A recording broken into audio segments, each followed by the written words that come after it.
Hello guys, welcome to YouTube channel. Welcome to my YouTube channel. आज के इस नए वीडियो में हम सीखेंगे prism, refraction through prism.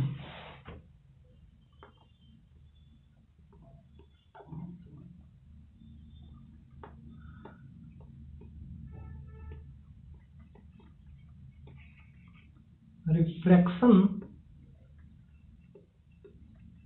Through prism, prism से रिफ्रैक्शन। तो इसका हम बेसिक सा देखते हैं कि इसमें रिफ्रैक्शन किस तरीके से होता है। प्रिज्म कुछ ऐसा है, इसका हम रिफ्रैक्शन देखेंगे। लाइट जो है इधर से इंसिडेंट किया,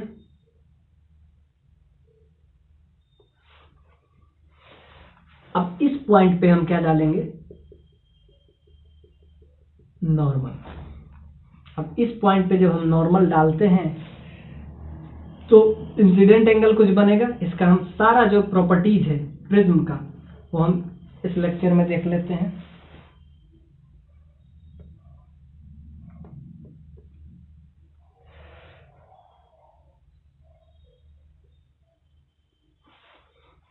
ध्यान से देखिए, इस साइड से लाइट गया, इंसिडेंट किया, नॉर्मल के साथ जो एंगल बनाया वो आई बनाया। उसके बाद ये रिफ्रैक्ट किया, स्नेल्स लॉ भी यूज करेंगे हम। लाइट कुछ ऐसा गया,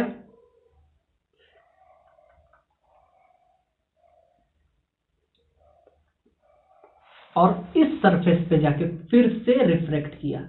इस पे हम फिर से परपेंडिकुलर डालेंगे।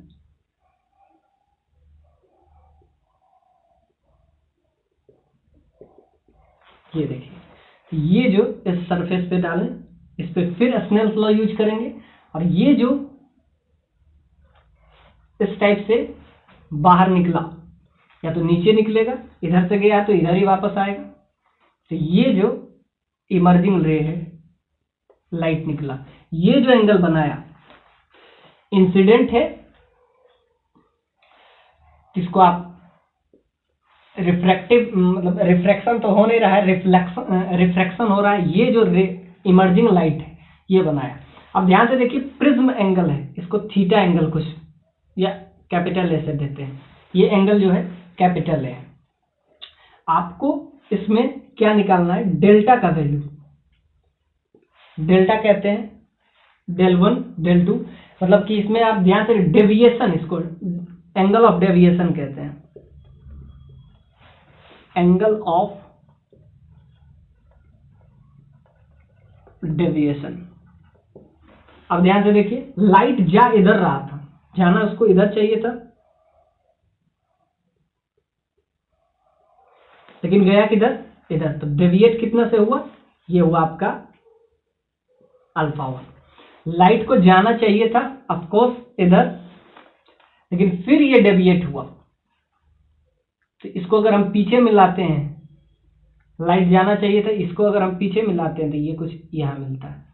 तो ध्यान दे, ये इसको जाना चाहिए था लाइट को इधर, इसको जाना चाहिए था इधर, और डेविएट हुआ, अपने पाथ से डेविएट हुआ। तो ये जो इतना बड़ा है, जाना चाहिए था इसको इधर, मतलब इधर से गया तो सीधे इसको सिंपल निकल जाना चाहिए, लेकिन डेविएट हुआ।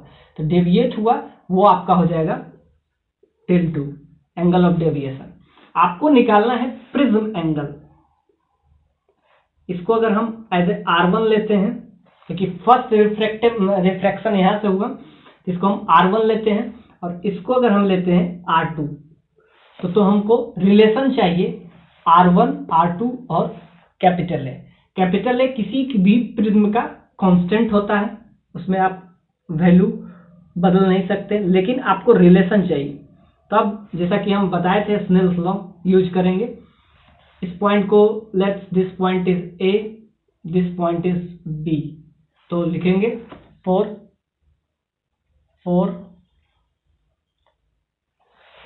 यूजिंग स्नेल्स लॉ, हम यूज करेंगे स्नेल्स लॉ किस पॉइंट के लिए, ए पॉइंट के लिए और बी पॉइंट के लिए, जिससे हमको कुछ ना कुछ रिलेशन मिल जाए।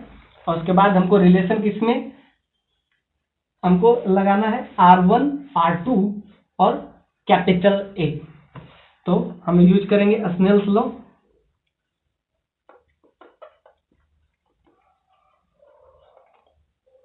Snell's law for point A point के लिए हम स्नेल्स लॉ लगाएंगे। अब इसके लिए लगाएंगे तो ध्यान से देखिए, और अगर यहां से एंगल देखिए, एक ट्रायंगल है, ये अगर 90 है, क्योंकि नॉर्मल हमेशा क्या होता है 90 डिग्री, ये ध्यान से देखिए, ये आपका नॉर्मल है, ये भी आपका नॉर्मल है। नॉर्मल जो होता है प्लेन पे हमेशा 90 डिग्री का एंगल। आप एक ए पॉइंट पे अगर आप रिफ्लेक्शन लगाएंगे तो ध्यान से देखिए, इसका अगर म्यू हम ले लेते हैं रिफ्रैक्टिव इंडेक्स, तो इसका 1 होगा, एयर का 1 होता है, ये 1 है। तो ध्यान से देखिए, इसको अगर आप एक बार यूज करें तो साइन अल्फा, साइन आई, एंगल आई बना रहा है, इसका रिफ्रैक्टिव इंडेक्स है 1 से मल्टीप्लाई किए, that is equal to refractive index sine R1 into mu 1, mu से ही लेते म्यू। तो ये एक इक्वेशन आ गया, फर्स्ट इक्वेशन आ गया ये। आइए फिर स्नेल्स लॉ यूज करेंगे।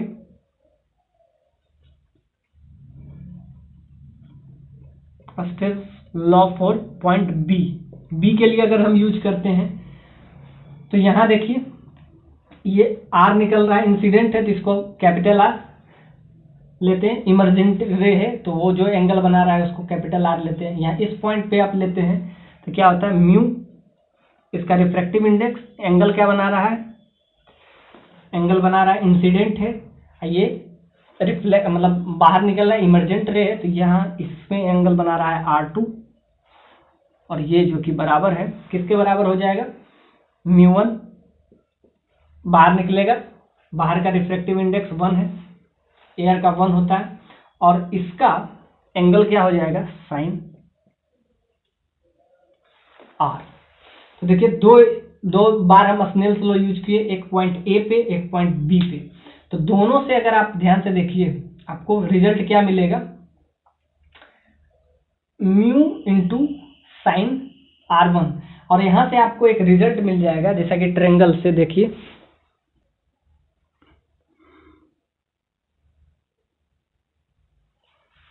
आइए देख रहे हैं। तो इसमें सिंपल सा हमको रिलेशन किसके किसके बीच में लाना है, एक तो स्नेल्स लॉ ला लिए, उसको हम बाद में यूज करेंगे।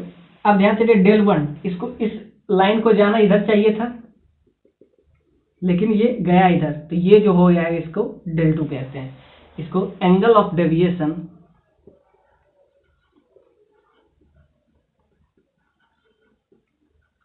Angle of deviation. अब ध्यान से दीजिए, इसको आप अल्फा ले लें, दैट्स कॉल्ड द अल्फा। अब ध्यान से देखिए, क्लियरली दिख रहा है कि एक क्वाड्रिलेटरल है, नाम दे देते हैं इसका, इस पॉइंट को P, A है, ये है, इसको आप दे दीजिए Q। तो एक क्वाड्रिलेटरल दिख रहा है जिसमें ये दो एंगल तो 90 है, क्योंकि नॉर्मल है, नॉर्मल उस फेस पे हमेशा 90 डिग्री का एंगल बना रहा है। ये जो नॉर्मल है इस फेस पे 90 एंगल बनाएगा, जिस भी फेस पे रहता है, तो ये आपका 90 है, और ये अगर नॉर्मल है तो ये इस फेस पे कितना बनाएगा, इस फेस पे 90 डिग्री बनाएगा। तो ध्यान से देखिए, तो यहां से ध्यान से देखिए, एक क्वाड्रिलेटरल आपको दिख रहा है P A Q B, इसको क्वाड्रिलेटरल का शेप दे देते हैं, ये आपका क्वाड्रिलेटरल है। अब ध्यान से देखिए, इसमें दो एंगल आपको 90 है, क्योंकि नॉर्मल जो होता है हमेशा उस प्लेन पे 90 होगा। तो यहां से आपको ध्यान से देखिए कि एंगल ये वाला प्लेन पे, इस प्लेन पे 90 है, और ये इस प्लेन पे, ये देखिए इस प्लेन पे 90 बनाएगा, इस प्लेन पे 90 बना रहा होगा, क्योंकि प्लेन जो है प्लेन पे हमेशा उस पॉइंट पे 90 बना रहा है। तो यहां से आपको ध्यान से देखिए, कैपिटल ए जो कि क्या है, इसको कहते हैं, कैपिटल ए को कहते हैं प्रिज्म एंगल, प्रिज्म एंगल याद रखिएगा इसको हमेशा। प्रिज्म एंगल जब एंगल क्वेश्चन में दिया है तो समझ जाइएगा कि प्रिज्म का ये कैपिटल ए दिया हुआ है, तो capital angle capital A plus angle alpha का वैल्यू हो जाएगा 180।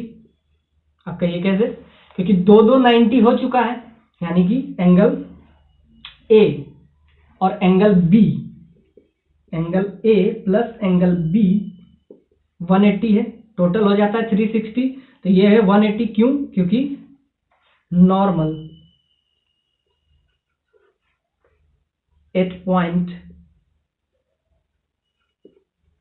ए एंड बी। अब ध्यान से देखें, एक इक्वेशन आ गया, इसको इक्वेशन फर्स्ट समझ लीजिए। तो यहां से क्या आया? कैपिटल ए, ये है, ये आप इसी कहते हैं प्रिज्म एंगल।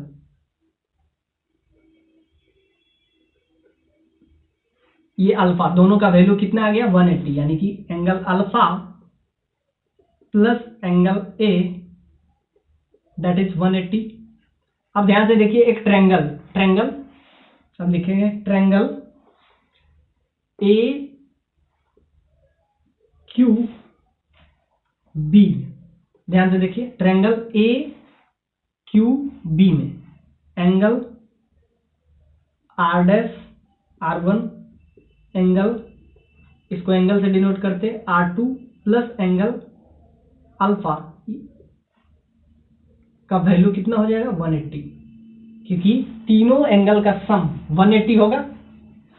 अब दोनों इक्वेशन से आपको एक चीज मिल जाएगा, एक इक्वेशन यहां से आ रहा था आपका इक्वेशन फर्स्ट, ये इक्वेशन आपका आ गया सेकेंड, R1 प्लस R2। ध्यान से देखिए, इसका तीनों एंगल एक ट्रायंगल में है, अब तीनों एंगल का सम कितना हो जाएगा? 180। और पहले से हमारा क्या है? कैपिटल ए जो कि प्रिज्म एंगल है, प्लस अल्फा, वो भी 180 आ गया। ये स्नेल्स लॉ हम बाद में इसको डेराइव करते हैं, ये आप 2 पॉइंट पे स्नेल्स लॉ यूज कर लिए, इसको हम बाद में इसका इस्तेमाल करेंगे। अब ध्यान से देखिए, दो इक्वेशन है, अब देखिए दोनों 180 है 180, यानी कि आप लिख सकते हैं R1 plus R2 plus alpha, angle हटा देते हैं, सब में एंगल का साइन लगा देते हैं, angle that is equal to, right side 180 है तो लेफ्ट साइड भी हो जाएगा capital A plus angle alpha. अब एंगल अल्फा से अल्फा कैंसिल हो जाता है। अब लिखिएगा from equation first and second, from equation first and second, तो यहां से आ जाएगा आपका। अब याद रखिएगा capital R1 plus R2 that is A, ये रिजल्ट आप हमेशा भी याद रखिएगा। क्या? R1 plus R2, R1 plus R2 का जो सम होता है वो होता है प्रिज्म एंगल के बराबर। ये क्या है आपका?